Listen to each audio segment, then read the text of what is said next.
За үзэгчтэй өхөн Аргентин оронд тавтай морил үргэлжтэй байл нэвтрүүлгийн 2 дугаар хэсэг үргэлжилж байна. Буэнос Айрес сот. За Латин Америкийн орнууд дотроос ерөөсөө Бразил улс бол Португалаар ярьдаг, бусд нь Испаниар ярьдаг гэж өгүүлдэг юм билээ. Гэхдээ Аргентинчуудын Испани хэл бол бусад орны Испани хэлнээс бас их өвөрмөц сонин гэдэг байгаа юм. Нэлээд өөрийн гэсэн нутгийн сонин аялгаар бол ярьдаг. За зарим хөдөө тосгонуудаараа бол бүрийг сонин баг испанчууд нь ойлгох ч юм уу гэмээр тийм сонин өвөрмөц аялагтай гэсэн. За энд чинь үндсэндээ бол Испани, Итали, Төв Европоос бол хэзээ хойно бол одоо цагаан арьснууд бол ирж суурьсан. Одоо тэгээ тийм ч учраас бол нутгийн дийлэнх иргэдийн ихэнх нь бол одоо шинэ ийм энэ улсуудаас гаралтай улсууд байдгийн. За шашин шүтлэгийн хувьд бол католикууд үндсэндээ бол 90 гаруй хувь нь бол католик шашинтан.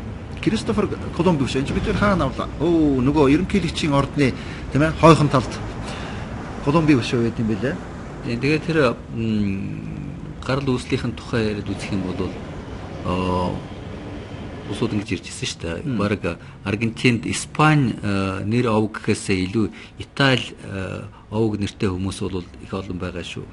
Дээр нь бол зүүн Европоос гарал үүсэлтэй цагаач мэдээ холноор очиж суурьсан. За еврейчүүд ч гэсэн зүүн гүүгээр тийшээ очиж суурьсан байж байгаа.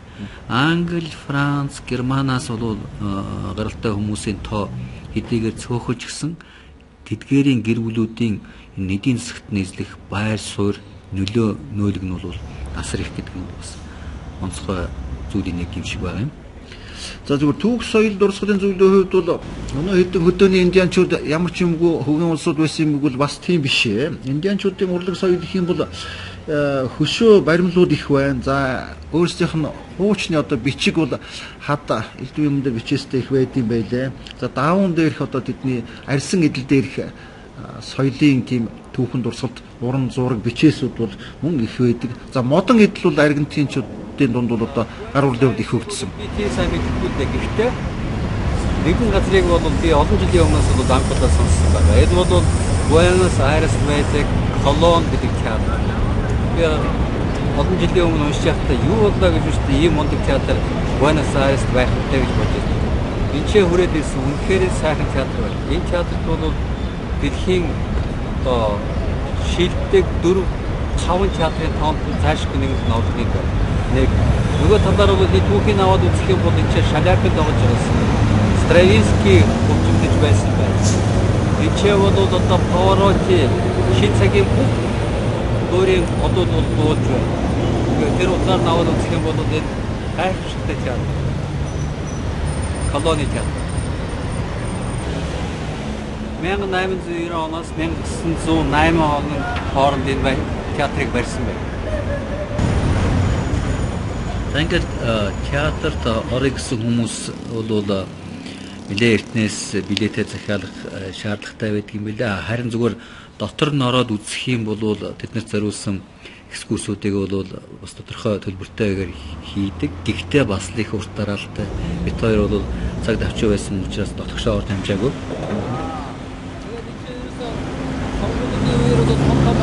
Харж байгаа энэ бол ерөөсө уран барилга гэдэг бол давтагдчихгүй. Барилга урган одоо шинэ манайтай адилхан нэг тийм ижлэх биш шүү дээ. Энэ чинь бароккогийн одоо шинэ хийц хэлбэр гэдэг юм. Одоо барокко гэдэг нь юу ч гэж байгаа юм бодвол нэг уран барилгын нэг стилийг л одоо хэлж байгаа байлгүй дээ.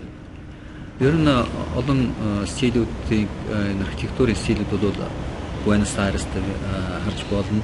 Парист байдаг байшингуудыг дуурайсан байшин олон байх, Мадридэд байдаг байшингуудыг дуурайсан тийм барилга байгууламжууд бол цөөнгүй. За орчин цагийн ч гэсэн барилгууд бол сүүлийн үед бас нэлээх барьж байгаа нь бас мэдэгжээ. За реклам сурталчилгааг бол янз бүрээр хийнэ. Ерөөсөө нэг машин улаан гэрэл дээр зогсох хооронд л одоо нөгөө гүмэнгийн чинь Nescafe гэл энд ингээ барай зогссон шүү дээ. Тэгээд ингээ өргөч нь бүгдээрээ. Энд ч бас хөрх ажилтай болсоо доо. Жирээс нэг ганц 2 минут болж байгаа үстэй чинь. Бараг хэдэн секунд л гэлээ. Хагас минутын тийм. Ногоон гэрэл асангууд гялс нөгөө замаа чөлөөлөд гарчихна. Бас рекламыг бол янз бүрээр одоо хийж үзэж байгаа. Ер нь бол Латин Америкийн орнуудаар явж байхад бол улаан гэрэл дээр бол тийм ээ циркийн одоо янз бүрийн жонглоор мэтийн үзүүлбэрүүдийг бол хүүхдүүд голдуу хийж байгаа. За тэгэл гал малаар тургиж өрөөд л. Тэр нэг кофе тарасан. Одоо дуустаа да. Уулын чи юу Аргентин кофе байна. За. Дажгүй юм биш. Гэхдээ гүмүнгийнхаа кофе, жинхэнэ Бразил кофег уусан дээр юм шиг байна.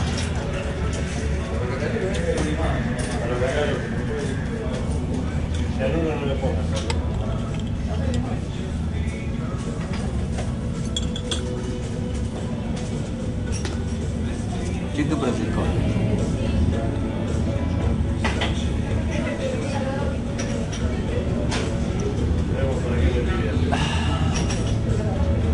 Жаруу тавьц кофетэйгээр байсан утгаас гүмүнгийн дэс кофе ийм их ууд юм уу? Гүмүнгийн кофег үнэхээр энэ аяд бол хэцүү байх байсан. Одоо тэр бол тэгээд гүмүнгийн кофе ачаад кофений оронд ирсэн мөртөө гүмүнгийнхаа кофегаар ямар ч байсан. Энэ аялыг давхандаа.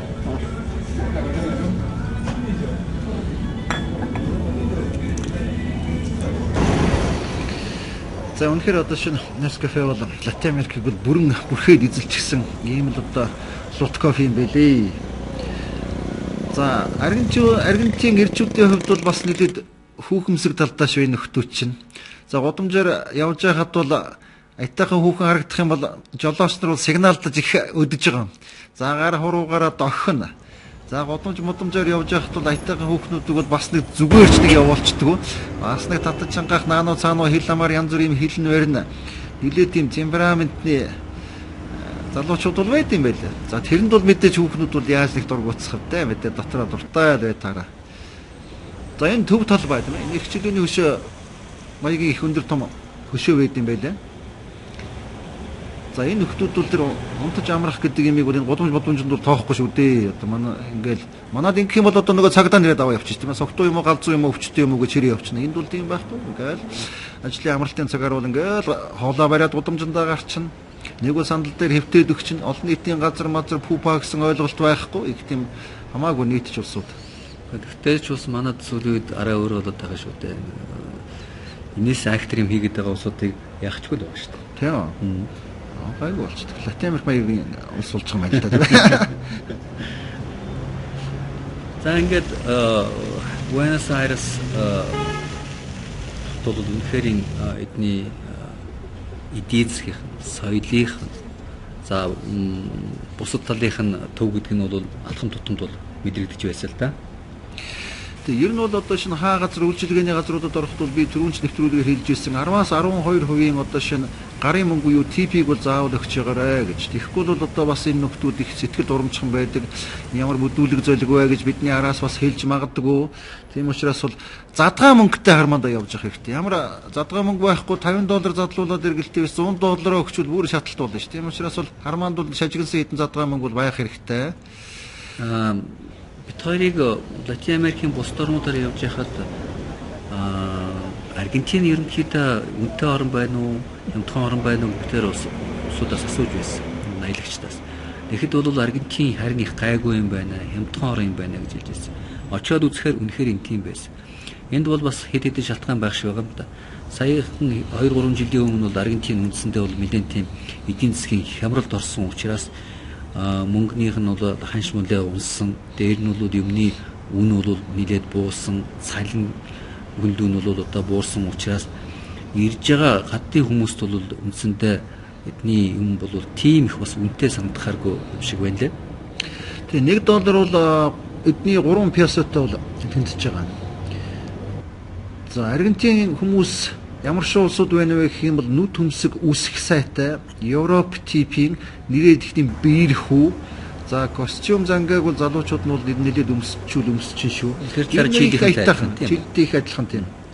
Тэгээд ч өөрсдөө бол бид бол нэг тийм латин гаралтай гэж нэг хэлэх сонирхол байдгүй. Ягаад гэвэл аргачлгүй юм да. Ихэнх нь бол одоо Европ хавьяас бол дээх нь үед ирсэн учраас бол бид бол Европууд шүү дээ. Манай Буэнос Айрес бол Европын хот байгаа үстэй гэдэг их тийм ярих маягтай. Үсээ бол хүмүүс нэг гэлэн. Залуучууд бол энэ үсээ гэлтэхгүй өглөө ажилдаа явд юм уу чирээсээ зүгээр. Толисэн үсчих сайхан өтгөн хар үстэй юм да. Энэ сайхан харагдан дөө. Аргентин бол за 20 дугаар зууны ихээр бол Латин Америкийн хамгийн одоо хөгжилтэй хамгийн хүчирхэг орн гэж тооцогдож байсан. Тэр нь ч олон шалтгаан байсан. Дээр нь бол Жишээ нь бол Европт аргентинчуудыг бол одоо их дуртайгаар хүлээж авдаг байсан. Хамгийн сайн жуулчдын тоонд бол аргентинчууд хэрэг орж ирсэн. Мөнгө төгрөгөөч бол баян аргентинчууд бол хамаа намаагүй зарцуулдаг байсан. Тим үе нэг хэсэг байсан гэж байгаа. За Аргентинд очих юм бол та ямар буудалд буух вэ? Үнэ нь ямар шүү юм бэ гэж боломжийн нэг 13-аас 40 долларын хооронд бол хэлбэлзэн шүү.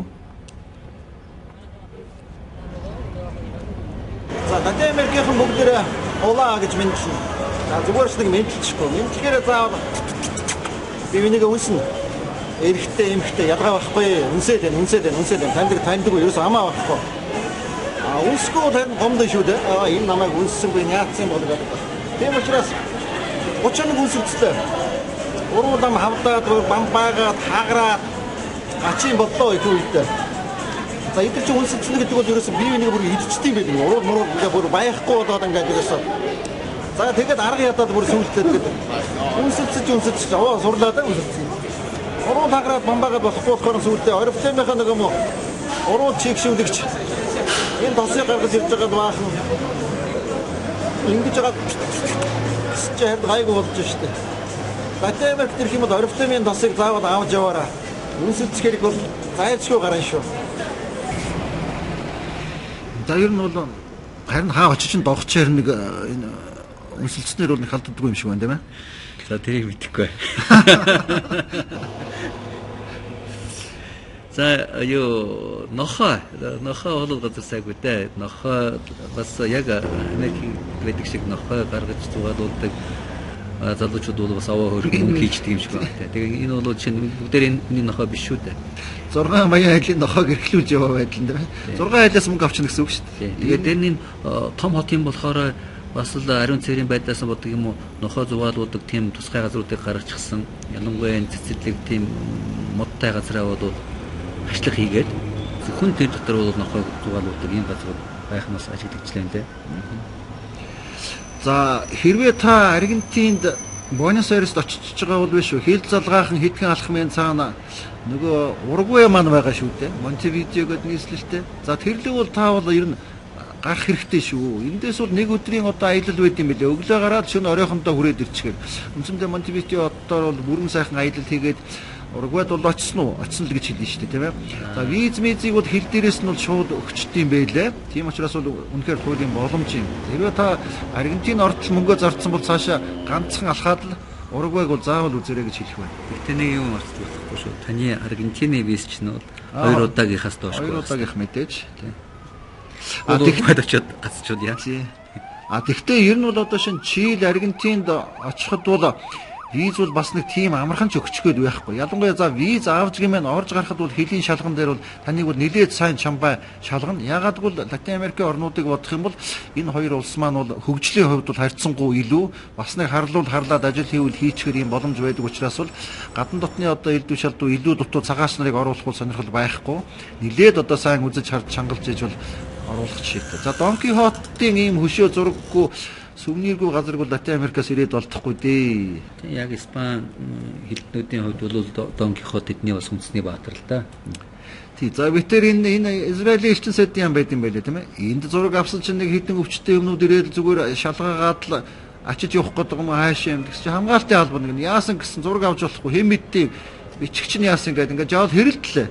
Гэсэн чинь энэ Израилууд сүүлийн үед зүрхэнд найз сурцсан юм уу яатсан юм эргэн тойрон хамгаалт гаргах чинь нэг л бишээ. Тэрэнд бол бид нэр цагдаагийнхан бол өөрсдөө тайлбарж байхдаа бол аюулгүй байдлыг үүснээс терроризмын одоо эсрэг авч байгаа арга хэмжээнүүдийн нэг илэл нь юм аа гэж сүүлд нь бол ах бит хоёроос бол уучлалт. Гэхдээ эвгүй харьцах юм бол эвгүй харьцахаар л байна лээ шүү. Тийм байлээ. За энэ нөхдүүд харин бас их сахилгагүй ирчүүд бас энд их байна. Энэ хаа хамаагүй түрүү нөгөө Колумбо маань хөшөөрөө энэ Улаанбаатар шидсэн байсан. Энэ бас энэ нөхрийн хөшөөрөө бас л шидэд дамжиж. Ийм дөрсгөө нөхдүүд энэ дэлхийн хаасаагүй байдаг юм шиг байна. Тэгээд ингээд нэр усаа бичээд юу ч гээд биччихээд байгаа юм.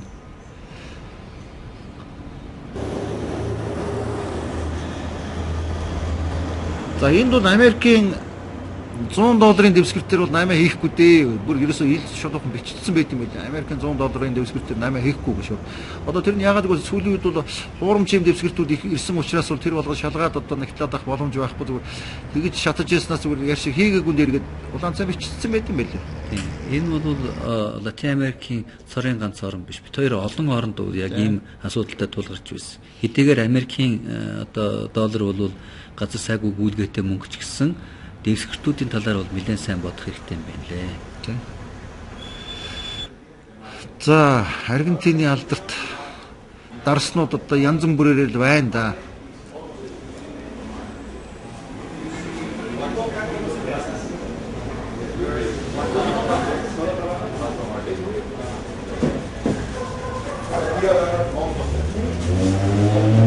Аргентины дарслын баярж байгаа үтэй байна. Сайн зөвхөн эдний төрлийн одоо Чэйна юу гэдэг нэг төрлийн сүнс маань нэржил да. Тэргээр яасан даснууд бол зөвхөн Аргентинд байдаг гэж. Тийм учраас үүнтэй $30-аас $500 хүртэл нэг шил тийм үнэтэй дас байж байгаа. Одоо Савиньонч гэдэг юм өөр усуус маань хийсэн юм бол өөр орнууд байдаг учраас. За аргентинчууд бол дарсанд бол нэлээд гарамгаа болж байгаа юм байна лээ. Үндсэндээ дэлхийн дөрөв том үйлдвэрлэгч дарсны Аргентин болчихсон. Одоо энд ус үзмөргүүлж яадаг талбайнхаа хэмжээгээрч тэр гаргаж байгаа бүтээгдэхүүнийхээ тоогоорч тэр Аргентин бол одоо дэлхийн том үйлдвэрлэгчдийн тоонд орцсон байгаа юм. За энэ Битарийн орсон энэ дэлгүүр бол үндсэндээ нэлээд тийм тансаг чамын хэрэглээний дэлгүүрийн тоонд орно. Яг тэгвэл сая хэлж байгаа та бүхэн сонссон баг 30-аас одоо дээш $1 үнэтэй ийм дарс байна гэж байгаа. Зүгээр ер нь энгийн одоо хэрэглэгчд бол авчихаар бас сайхан хямдхан тийм дарсууч гэсэн. $2-3 таа зүгээр дуртай лангуунаас аавна. Аргентины дарс бас Монголд ирсэн байлээ шүү. Санаас тийм.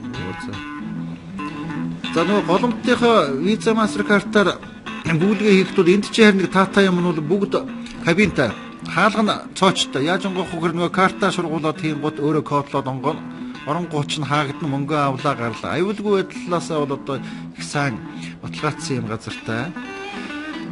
За Аргентин улс гэдэг чинь энэ дарснаас өөр юм байдгүй мүү гэж. Байна Аргентинд их юм байна. Синк байна, мөнгө байна, төмрийн хөдөр гэж ихтэй хийх нефт одоо нэлээд ихтэй, уран байна. Машины үйлдвэрлэл за арьс ширэн эдлэлгээд ингэх юм бол аргентинчууд бол ер нь үйлдвэрлэл бол нэлээд сайн хөгжсөн. За гайтай юм шиг сүүлийн нэг хэдэн жил эдийн засаг жоохон хямраад байгаа болохоос биш лут сүрхий том орн шүү дээ.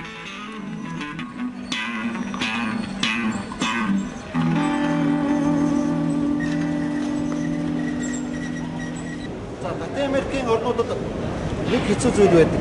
Тэрний юу гэхээр англиар ярьдаг хүн олоход туйлын хэцүү дээ. Ерөнхийдөө бол ихэнх нь бол ярьдгүй. Өөрснөө бол бас өөрснийгээ бол бид бол Испани хэлийг бол бас дэлхийн нийт мэдэх ёстой, тэрүүгээр ярих ёстой гэдэг ийм бас нэг тийм үзэлтэй бол байдаг учраас бол англи хэллээр бол ярих нь хэцүү дээ. За тэгээд Испанитад байхгүй бол энэ тэгээд бас эвгүүтэндээ эвгүүтэн. Тэгээд нэг сонирхол ингэдэм байна энэ чинь. Цагаан Индианы дундаас гарсан хүүхдийг гэдэг юм уу? Метис гэдэг арсных нэг бай. Цагаан харын дундаас гарсан хүүхдийг бол мулатууд гэдэг. Хар Индианы дундаас гарсан хүүхдийг самбо гэдэг юм байна. Энэ Испанд бол ерөөсөө ялахын аргагүй түмэн амьтны түмэн газрын хүмүүсийн цус солилцсон үнэхээр их тийм сонин ард юм. Цус солилцоход үнэндээ бол сайн гэв үстэй тийм ээ Испанд бол. Аргентинд энэ бол Аргентин, энэ Испани, за тэгээд энэ юу Мексик, Зексик ерөөсөө Чили, Мил ерөөсөө бүгдээрээ л дандаа миний дөрөвчийн хэлсэн юу вэ нөгөө нэг юу бүхэн байна гэдэгтэй адилхан. Метис ч байна, мулат ч байна. Нөгөө самбоч бас байна. Тийм учраас ялахад их хэрэгтэй. Тийм учраас бол би хөгжил айгуу сайтай. Цус олдно гэдэг бол бас нэг талаар бол сайн юм гэнэ шүү дээ. Яг хөтэ сайн ч юм уу ч юм уу хэмэтлээ гэж зүгээр. Манай монголчууд ч бас тэгдэг шүү дээ. Цус олдохгүй, цус ойртохгүй ч гэдэг шиг. За тэр нэг талаар зөөч байх. Нөгөө талаараа бол ер нь бол одоо шинэ газрын цус нийлж гэнэ гэдэг бол нэг талаараа биений хүний биеийн хөгжилт бол их онцлог сайн л гээд байгаа юм. За тэр ч одоо бүмэд. За энэ манай найз Хон Антонио Сан Карлос Дон Педро гэдэг.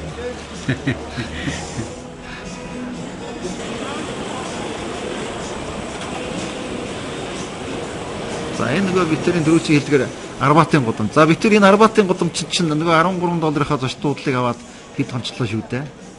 Энэ бол ерөөсөө шүнжингээ ингээ хүний хөл тасрахгүй. Яста үнэгүй шоунуудыг бол өстой жинхэнэ үздэг л газар да.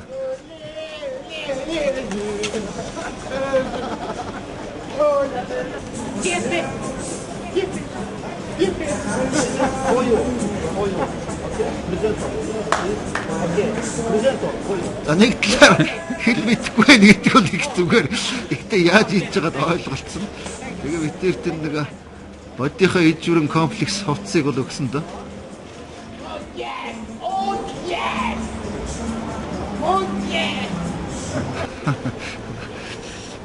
За ингээд ерөнхийдөө Буэнос Айрест бол ерөөсөө маш орой болтол амьдрал зогсохгүй.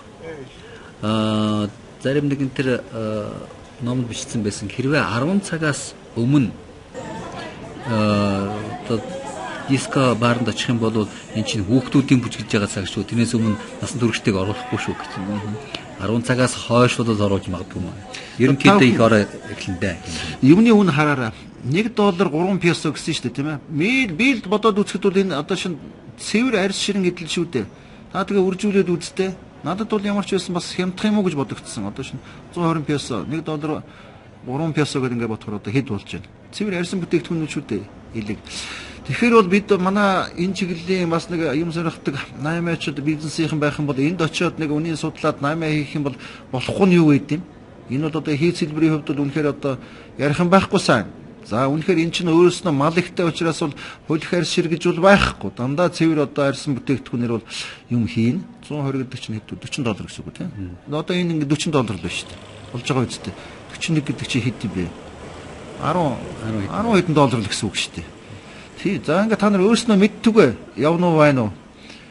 Гэхдээ биднүүдийн олж тодруулж чадаагүй нэг зүйл гэх юм бол үндсэндээ тээвэр хичээ тээврийн асуудал та. Үндсэндээ $2000 л гэсэн шүү дээ. Контейнер авах тэндээс наашаа тэнцээ хүртэл урсаад ирлээ гэж бодоход бол. За үнэхээр дэлгүүр хоршоо бол тансаг. Энд бол байхгүй юм гэж байхгүй. Сонголт бол ихтэй. Хөлөх юм гэж бараг байхгүй. Хаа очиж нөгөө хожаагийн хөлх бараанууд энэ тарин нэвтэрч амжаагүй юм шиг байлээ шүү. За хүмүүс нэг найрсагдөө үйлчилгээ бол үнэхээр одоо шинэ хүн татахын тулд бол одоо тансаг сайхан үйлчилгээтэй. За хэдийгээр түрүү хэлсэн эдийн засгийн сүүлийн жилүүдэд хямралтай байна гэж одоо тийм байгаагийн мэдрэмжүүд байлээ л да. Ягаад гэх юм бол гуйлагч нь хэлээд ихтэй байсан тийм ээ. Тэгээ тэр дотроо хүүхдүүд зайлууд одоо бас их тийм гуйлаггүйсэн хүүхдүүд их байлээ. Тэр нөхдүүд бас хог их түүжилээ. Манайхантай адилхан лааз удаа их цуглуулах юм, хог их ялах юм, тэгээ гудамжиндаа унтаад өгөх юм, гэр орон гэж байхгүй юм. За энэ тал бол энэ эдийн засгийн сүүлийн үеийн хямралтай л холбоотой байх. Нөгөө талаар бол чинэлэг хүмүүсүүд нь үндсэндээ хотын төвөөс гадагшаа гарчихсан. Хотын гадаа бүр тийм эдлэн газруудаа бол хашаа бариад бүгд бүтэн хотхнууд байж байгаа. Тэнд бүр сургуулиуд байж, хүүхдийн сургуулийн байж байгаа. Бүх одоо үйлчлэгээнийхэн газрууд нь тэнцээ байж байна. Хотоор жирэх ямар шаардлага байхгүй. Тэрийг бид нарт харуулж ирсэн. За өстө хорхоо хөргөн буунууд байлээ дээ. Би үнийн судалж үзсэн хямдах юм байлээ. За нэг 100 хэдэн доллараар бол одоо хэд өгсөрдөг янзын сайхан калибр манай калибр гэж ярьдаг шүү дээ. Тийм буу бол авах юм байлээ. За тэгээд 200 300 за өсрөө нэг 400 орчим доллараар бол мөн Винчестер гэж чамын сайхан тансаг буунуудыг бол аавна да. Одоо даан шийдэл гаргахгүй юм да. Энд чинь нэг тусгай зөвшөөрлөгээд бол үтгэхгүй. Тэгэхээр жишээ нь хүн буугаа аваад өөрөө явж болохгүй. Заавал бол тэр гаалаар орно. 2-3 хоног очиж байгаа хүн бол тэрийг сансныг хэрэггүй. Тийм байлаа. За ер нь үл их тийм чиглэг газар юм байлээ. Битэр ч одоо нэг өмсөж явсан ганц хоёр хувцас угаагаар тавина хатнаа гэж байхгүй. Нэг өдөр болно, хоёр өдөр болно. За тэгээ чигтэйгээр нөмсөд өөрийнхөө одоо биеийн илч халуун параар хатаахгүй бол энд бол өстой хатна гэж бол байдгүй юм байлээ.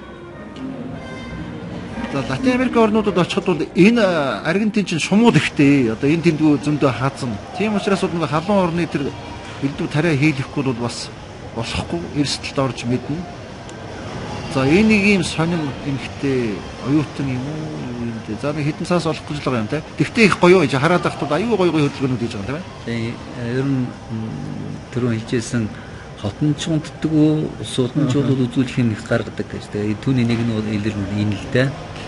Яг баримт шиг зогсчиход хажуугаар явсан хүмүүс бол ингээд гинт зочоогоо төрхөө бас болчихно.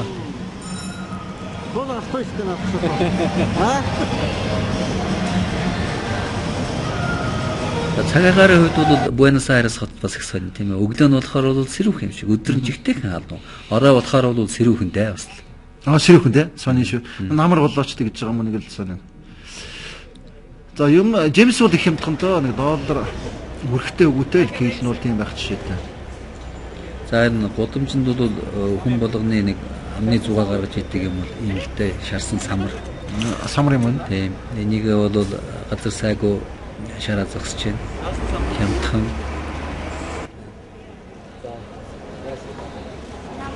Юу авч байгаа нэг. Энэ юу шарсан юу самар уу? Шарсан самар тий.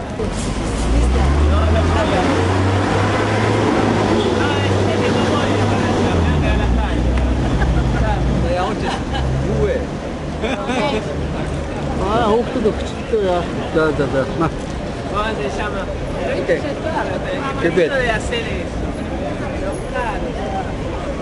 За түрүү чи хэлдэг орон гэргүй юм уу ядуу амьдралтай хүүхдүүд байна. Тэгтээ тийм их биш ээ манайхантай адилхан. За бид бол энэ урагвай найзтай болсон юм байна. Ерөнхийдөө бас л аасчууд цөөхөн юм шиг байлаа шүү дээ. Тэгээ бид хоёр л өөрсдөө ирээд луулзаал хаанаас явж ийн хин бэ гэж асуугаад Монгол гэхээр бас сонирхоод Монголын талаар ер нь ойлголт их маргахан да аргентинчүүдийг. Зарим нөхдүүд нь хэлж байгаа Монгол гэж хаа байдсан ингээд. Энэ гэрүүлийнх нь асууд. Гэрүүлийнх нь юм уу те? Тий, угад гэрүүл. Аваа нэг хүүхдээ ичээд энд ажил хийдэг үүдгүй юм тийм доо чи басаа. Хайр одоо гэрлүүгээ заяо. За иймэрхүү айтайхан найз нартай бол дорн танилцж болно. Гашаараа Мехико очноо. Тий. 21:50 бид нар буунаа. Тэгээд маргааш шууд яваад өгч. Чай нэмтэй гэдэг юм уу гэдэг ингээд хаяа харахаар нэг юунд яц оцтой холбогдоод нэг хүнтэл ирээд идэв. Уул нь бит хоёр эхлээд энэ Гранд Хотел Аргентина гэдэг зочд буудалд буусан. За тэгээд тэр бол бит хоёрын нөгөө бюджетээс арай хитрээд $40 хоногийн. Тий, хоногийн $40. Тэгээд энэ дараачийн хоёр дахь буудлаа сонгосон юм л да. Тэн чин нутгийн хэдэн хоттой зочд болов? 3. Хэдий 3 хоттой буудлыг гэдэг чинь 3 хоттой буудлч юм байт юм да тэмэглээ. Тэгээ та гараад энэ чи юу вэ? Юу вэ?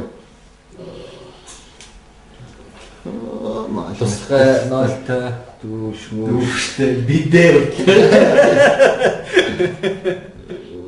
Тансаг биш. $16 оруулдаг л. 13. Шийдвэр болохгүй. $13 байдаг.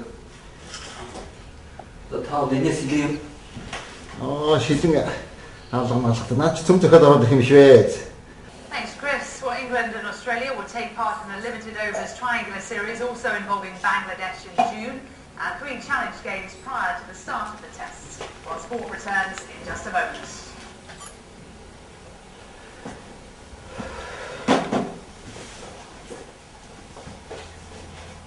Аргентинчууд өглөөнийхөө цайг уухтаа ахан төрлийн мэрээс хэрэгэлдэггүй байна.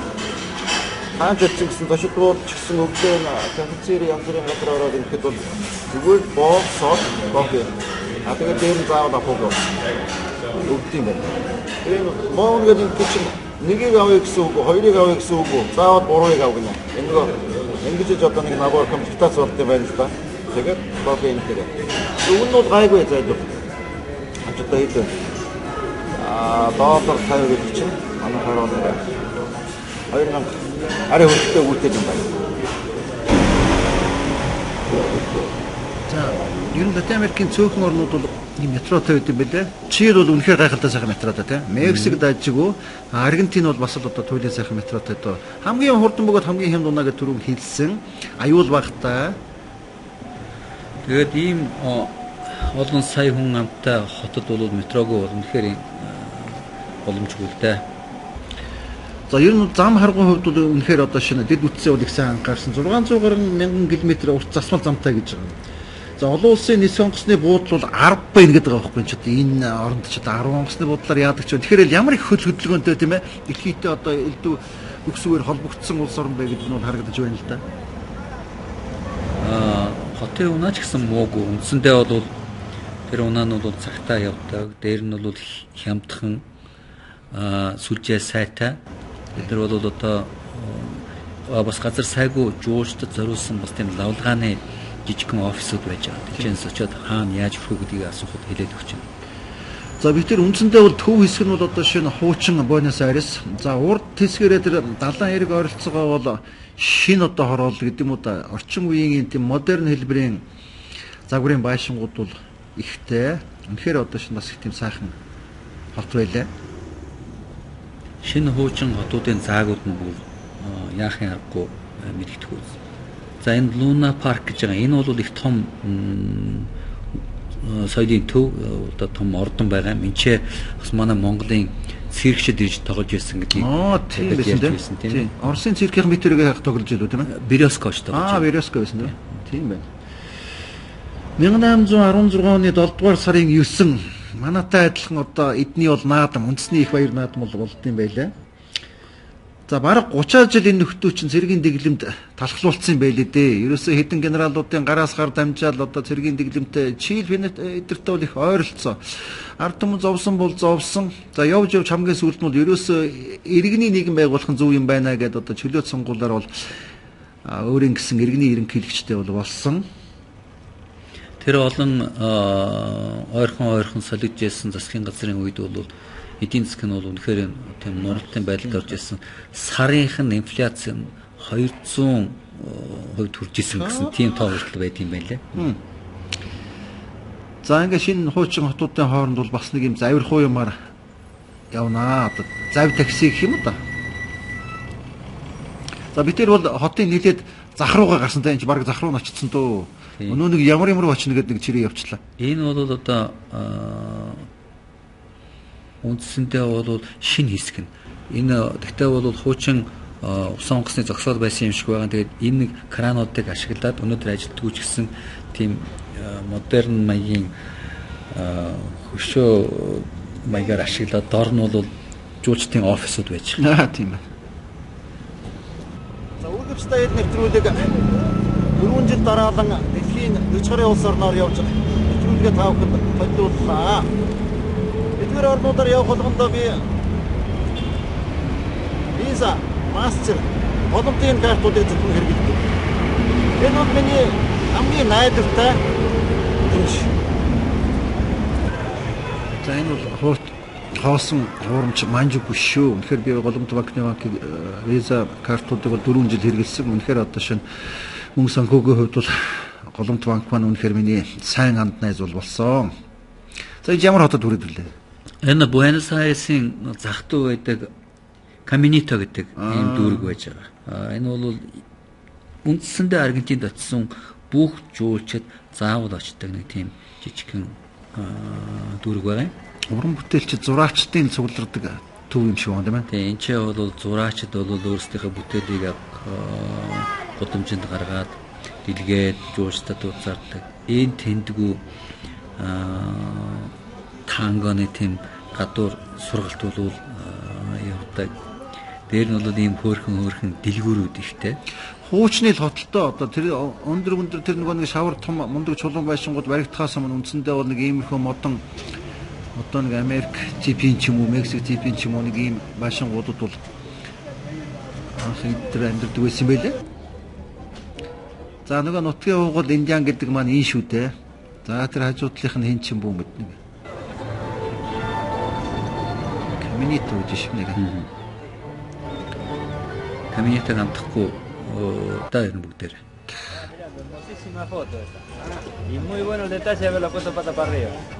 За үнэхээр гайхалтай зурсан билээ нэрээ.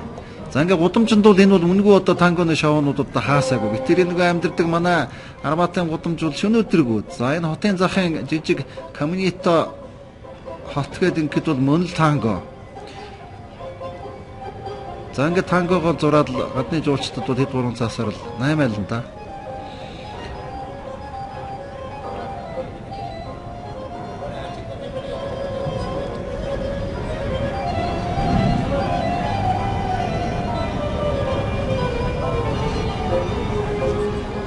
Бид хоёр ерөөсөө сүүлийн 3 хоног зөвхөн тангогоор амьдарч байна.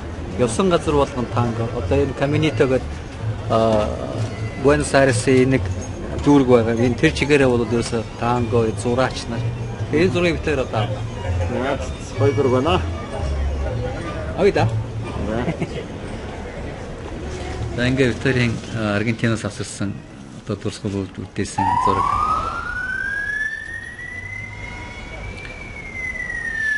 Танго Аргентиныг төсөөлж харахгүй. Тэгээд танго бол эдүүдийн амьдралын нэг хэм дэг жайг юм да.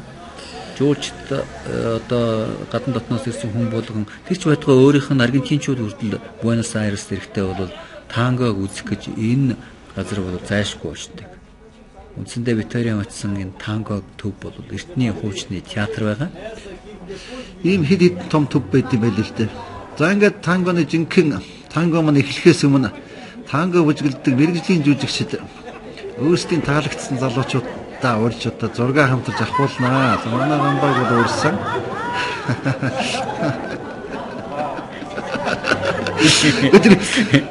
Тэр доогоороо тэр гутал мутал жоохон зөгцөхгүй байгаа болохоос ер нь бол баг л их аятайхан хос харагдах гэдэг байгаа байхгүй.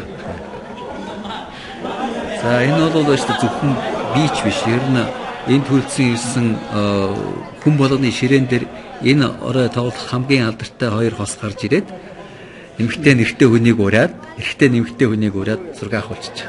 Аргентин орн юугаараа багт юм бэ? Юугаараа гайхуулт юм тийм ээ? Юугаараа алдартай юм. Юусе энэ бол танго. Спортын бол хөлбөмбөг байж магадгүй.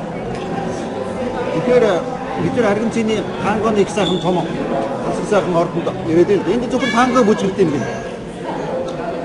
Гадны улсууд бол бүгд энэ дээрээ танго бүжиг сонирхонгоо Аргентины амттай сайхан виногоо шарсан нэг стейк гэдэг махын нэлээд танго бүжиг амттай одоо хаашаа үздэг юм байна.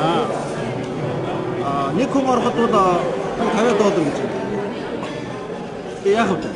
Нэг л Аргентин ирсэн юм уу танго үзэхгүйгээр буцаж болохгүй үстэй. Энэ бол тансаг хэрэглээ биш. Танго гэдэг нь бүгдээ хамтдаа үзцгээ. Бүгдээ танго бүжгэлд сурцгаая. Энэ бол дэлхийн хамгийн сайхан гайхалтай бүжиг гэсэн шүү. Та бүхэн эрүүл мэндийн төлөө.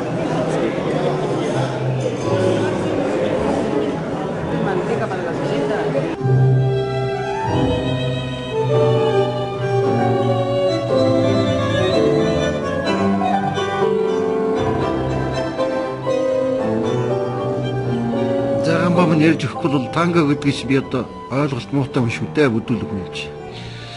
За үндсэндээ бид хоёр тэр ороо тангог бол хоёр маягаар үзэж болох байсан. Нэг нь бол энэ одоо ийм эртний хуучны театрт очиод яг тангог уламжилт ёсоор нь бүжиглж байгааг үзэх үү?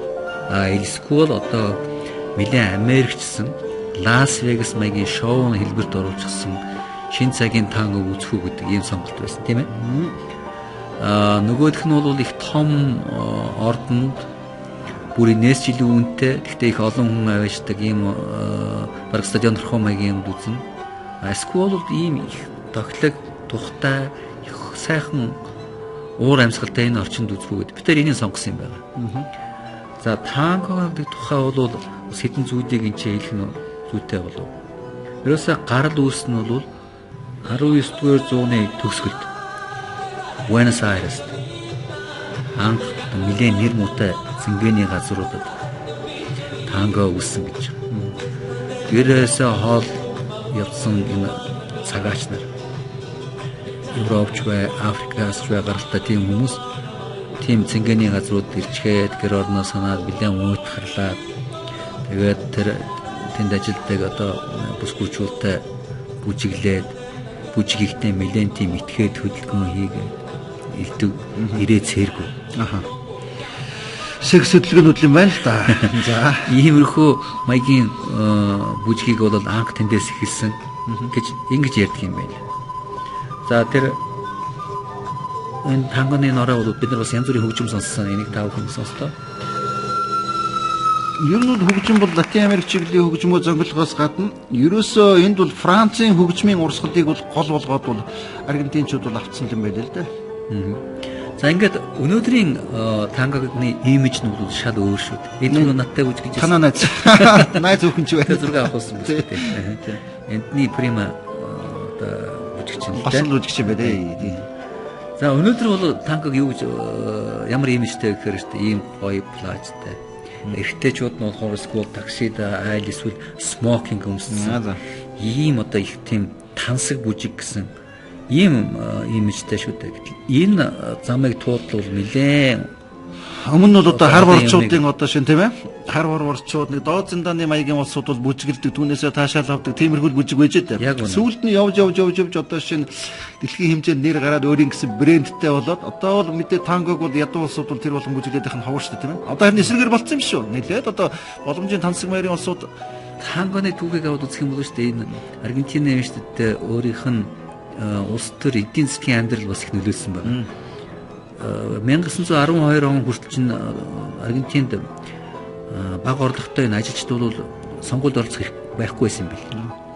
Тэгэхээр яг тэр үед шинэ сонгуулийн хууль гараад ажилчдыг одоо энэ бага гаралтай бага орлоготой хүмүүсийг сонгуульд оролцуулж болно гэснээс хойш энэ бүжиг нөхцөлтэй дээшээ зөвшөөрөх энэ эхлэн тавигдсан гэж. За тэгээд дээр нь энэ тангоны гэдэг үг нь өөрөө юу гэж байгаа юм бэ гэдэг дээр бас одоо хүртэл энэ судлаачид янз янзаар ярьд юм билээ. За юу гэж байна? Нэг хэсэг нь болохоор ерөөсөө танго гэдэг бол энэ Африкийн боолчуудын тэр бөмбөрөөс нь гардаг дуу буюу танго гэдэг энэ цагталтын бол тэрнтэй холбоотой гэж ярьдаг.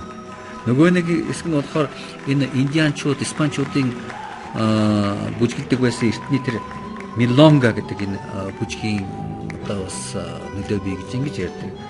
Бүр нэг хэсэг нь бол тэр латин үгтэй бол тангера гэж хүрх одоо биеинд хүрх гэсэн энэ үгнээс гаралтай гэж ингэж ярьдаг. Тэгээд аль нь бол бас тийм ортой юм шиг байна. Ер нь тэгээ гонигтай гэсэн тийм утгатай бүжиг гэж анх гарч ирсэн юм байна. Одоо бол энэ чинь их өөр болцоо. Дээр нь бол одоо газар сайгүй хүлээн зөвшөөрөгдөд үнэхээр Аргентины брэнд нейм бол болцсон байгаа шүү дээ. Газар сайгүй бол танго гэж ярьдаг. Танго гэх юм бол аргентинчууд байдаг. Дэлхийд даяар аргентинчууд өөрсдөө очиод бол тангого бүжиглэх заах одоо тийм болцоотой болчихсон.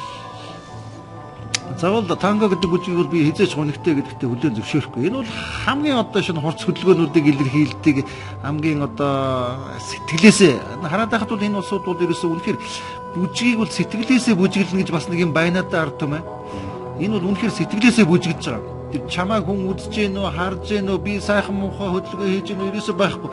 Бит хоёр л таашаал аваад хамгийн гоё л одоо ингээд сэтгэлээсээ бүжиж ивэл тэвүүн шиг сайхан байхгүй гэдгийг бол бүр ингээд бүжиг рүү орцсон гэж хэлдэг шүү дээ манайхан. Яг тэгэж бүжиглэнэ. Өстой ярих юм байхгүй. Харамсалтай манай монголчуудын танко төдийлөн бүжиглэх юм да яагаад гэдэг хувцас нь олддог юм уу, хөгжим нь байдаг юм уу нэг бол энэ хөдөлгөөний температур нь манай монголчуудын өөрсдийнх нь одоо цуснд ороогүй болоод тэгдэг ч юм уу яадаг ч юм. Гэхдээ манай сүүлийн үеийн залуучууд бол тангог бол бас муугүй бүжиглэж байгаа шүү. Байна уу тэр? Танго Монголд орж иж байна. За тэр хөгжмийн хувьд гэх юм бол эхлээд тангоны хөгжим бол үггүй зөвхөн хөгжим байсан байна. Дараа нь бол 30-40 оноос хойш бол өөрийн тийм шүлэгтэй дууны үгтэй болоод тэгээ тэр нь бол миний тийм романтик маягийн шүлэгтэй дуунуудын аянд бол танго бүжгэж эхэлсэн гэж аавал. За тэгээд ер нь танго бол өнөөдөр дэлхийд даяар хүлээн зөвшөөрөгдсөн шүү дээ. Бродвейд өнөөдөр очих юм бол Forever Tango гэдэг мөнхийн танго гэсэн ийм мюзикл 1997 оноос хата Бродвейд тавигдсан байгаа. Өнөөдөр хүртэл бол тавигдал явж байгаа. Сан Францискод яг энэ мюзиклийг тавихад 92-7 хоног ерөөсө заалан дүүрэн байсан гэж. Тийм одоо нэртэй мюзикл байж байна. Энэ бол манайд байдаг л хөгжмийн мюзикл тийм. За энэ Перугийн El Contrabass гэдэг одоо шинэ бид бүхэн мэдэндээ энэ бол ерөөсөө Латин Америкийн орнуудын бас нэг имиж болцсон юм хаашаа. Бүх орнд бол энэ дуу бол маш сайхан одоо тоглоно доо. За Буэнос Айрес гэдэг энэ ч ерөөсө Буэнос Айрес хотын анхны нэр бол Порто Санта Мария де Буэнос Айрес гэсэн ийм одоо урт гонжилтсан урт нэртэй байсан юм байлээ. За энэ хөгжмийг сонссны дараа та бүхэн Аргентины талаар жоох юм хэлж өгнө. Энэ их гоё аюу учраас түр завсарлын нөхдүүдээ тэхүү.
За энэ сан арж рок гэж тийм ээ. Нэг хийвэлгүй шүү дээ.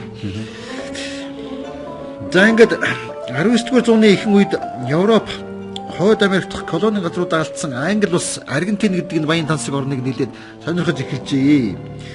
За ингээд энэ чинь Английн нэг 1000 орчим цэрэг Буэнос Айрес хотыг ч нийлээд авсан байж байгаа. За ингээд энэ хотын төлөө ширүүн байлдаан болоод үндсэндээ бол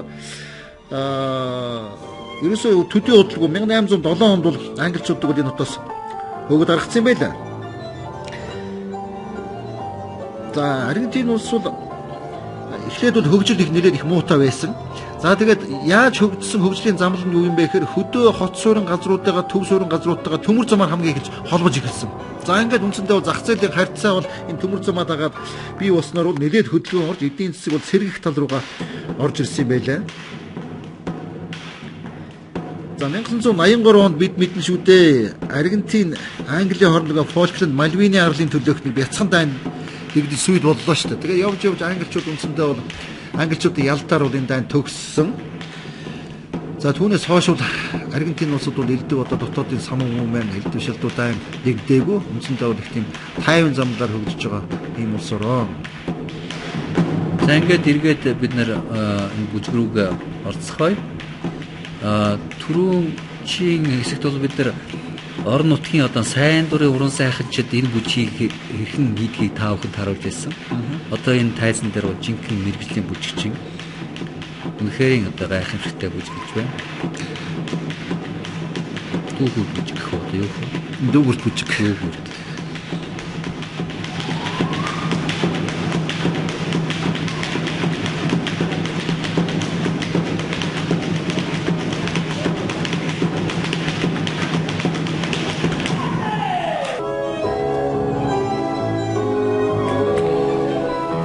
За Аргентин бүжгийн хөдөлгөөний хэлбэрүүд бол энэ янз бүр байдаг юм шиг байна тийм ээ. Ингээ хараад тахт бол нэг ихсээ давтагдчихгүй гэх тийм өөр хөдөлгөөн хэмнэлүүдтэй. За тэр энэ эмэгтэй хөл бол их актер хурц одоо хөдлөн би айжлалаа нөгөө эрэгтэйгийнхээ юу яага хийчих вэ гэж айлтгүй ягаад гэвэл энэ бүх юм тооцоо та хөдөлгөөн болгон бол одоо бараг 100-аад явж илээ ингээд тогтсон болохоор бол үндсэндээ энэ бүжгийг чинь номоор нь сурж байгаа усуд бол яг л хийн л дээ. За дээр нь импровизац их хэрэгтэй гэж хэлсэн тэр үнэ. За тангоны ишөөнийг онцлог гэх юм бол энийг баян шиг юм шиг аккордеонч шиг нэг хөгжим дуурайд байгаа биз? Энэ бол банденеон гэдэг энэ хөгжмийн зэвсэг. Баян биш юм уу? Энэ бол аккордеон хэмээг. Яг баян хэмээг гэдэг. Нэг төрөл юм байна. Германаас гаралтай ийм хөгжим. Энэ бол маш одоо чухал хөгжим байж байгаа. За сүүлийн үед бол тангоны хөгжмийн зохиолчд нь бол их тийм нэрд гарч байгаа. Энийг ч нь бол нэлээд алдартай улсууд бичдэг болж байгаа. Өмнө нь бол зүгээр юм тийм энгийн хөгжим гэж тооцогддог байсан шүү дээ. Тэрч байтугай дэлхийд нэртэй алдартай хөгжимчд хүртэл тангоны хөгжмийг бичдэг тоглодог бол одоо миний мэдхийн л Йо-Йома гэдэг алдартай виолончел дардаг виолончелист энэ Аргентинд очиж зөвхөн танго бичүүлэх гэж манайхан хэдэн сар болсон юм байгаа. Тэгээд ийм хөгжимчтэй нийлээд их гоё CD гаргасан байдгийг. Тэгээд дээр нь бол энэ танго бол үндсэндээ яг Аргентины жинхэнэ характерыг гаргасан. Одоо урлагийн бүтээлтэй. За тэгээд танго сурж иргээд энэ хөдөлгөөн нэг сайн мэдэхгүй бол өнөө мөн хүүхнээ дээр өргөж байгаа доошоо алдах юм бол бас хөлгөрийн хугалчих үедээ их болгоомжтой байхгүй наач хэцүү бүжиг юм шиг байлаа шүү. Манай нэг явхар мохор нэг юу ч үлдээд байд юм байна. Тэр мэрэн шиг нөгөө үнэн хавшаач үлээ шогшаач үлээ. Тэрнээс бол шал өөр шүү найзраа. За ингээд сүүлийн үед бол түрүүн алтай хэлдэ Монголд одоо танго орж иж байгаа юм уу? Орж иж байна. Дээр нь бол аргентинчууд бас дэлхийд даяар энэ бүжгийг одоо их түгээхэд их үүрэг гүйцэтгэж байна. Маш их олон төрлийн CD-нүүд орж байна. Дээр нь бол одоо видео хичээлүүд, DVD хичээлүүд газар сайгүй гарч байна. Тэрийг гадагш нь гаргаж байна. Бид хоёр хүртэл одоо тангоны бүжгийн хичээлийг бол DVD-гээр авсан байгаа. Тэгээд Аргентинд бол богино хугацааны тангоны сургалтууд бол газар сайгүй явна. Нөө тийм байлээ тийм ээ. Тий зүгээр та нэг дэлгүүрт ороод юм нэг амрах хоорондоо л ороод гудамжин ч гэсэн заалгах шин тийм ээ. Гудамжны ерөөсөө заагаад зогсож байгаа юм чи яах хэдэн төгрөгөөр хүн болгон бол сурчмаар юм билээ. За тэгээд энэ бол гадагшаа өөрсдийнхээ бүжигчийг явуулж сургаж байна. Сургалт явуулж байна тийм ээ. Тэгээд үндсэндээ бол тангоны төлөвлөд них олон гэдгийг бол бидүүдийн үзүүлж байгаа бүжгүүдээс та бүхэн болж мэдэрсэн байна. Тэгээд танго бол биш бас хүлийн зөвшөөрөхт энэ францчууд их чухал үүрэг гүйцэтгсэн юм гэлээ. Тэр нөгөө нутагтаа бараг ядуучуудын бүжиг гэдэг хүн болгон тоохгүй дээдсийн үрээлэнгийнх нь бол энийг ад үздэг байх үед гин 1900 оноос 1920-ад оны хооронд бол Парисийнхан бол энэ бүжгийг маш их амтархан бүжиглдэг болоод ихтэйхэн алдартай болонгууд нь нэг л Парисийнхан энэ ч хүлийн зөвшөөрж байгаа юм чинь гоё бүжиг юм байна гэд аргентинчууд хүртэл өөрсдөө бүжигээ бол хүлийн зөвшөөрсөн гэсэн юм бас яриа байт юм байлаа. За ер нь Аргентинаас нэг мэрэгжлийн сайн бүжигч орж ирээд дугуулан байгуулчвал овоо хэдэн төгрөг олчих юм шийдсэн шүү дээ. Төгрөг олохоос гадна монголчууд бас овоо сайхан бүжигдэг болчихсон. Юм сурах юм байна тийм үү? За ингээд үндсэндээ Аргентин оронд битээр чинь нэг 5 хончуудаа үнэхээр сайхан орон, сайхан ард түмэн. Аргентинд ер нь битээр таалагдаагүй юм гэж байхгүй. Үнэхээр Аргентинд бол бүх юм нь үнэхээр одоо шинэ нэг сайхан санагдаж маш их сайхан сэтгэл битээр төрүүлсэндээ тэрийг ч гэсэн аргентинчууд бол их сайхан хүлээж авч угтаж хоолундаараа дайлж хамтран бүжиглэж дуулж баясаж сэнгэж байсан. Тэгэхээр аргентинчууд бол битээр бол баярлаа гэж хэлэх байна. Монголчуудаа ч гэсэн Аргентинд одоо заавал очоорой. Эргэлзэлдгүйгээр үнэхээр итгэлтэйгээр хэлж байна. Та бүхэн Аргентин орныг заавал үзээрэй. Үзэх ёстой газрыг улс орны нэг бол мөн шүү гэж хэлэх байна. Ингээд үргэлжтэй аял нэвтрүүлэг Аргентин орноор төгсгөлийн нэвтрүүлгээ та бүхэнд үзүүлж байна. Манай дараагийн нэвтрүүлгээр та бүхэн бүгд Солонгос улс, Америкийн нэгдсэн улсаар аялах болно. За баярлалаа.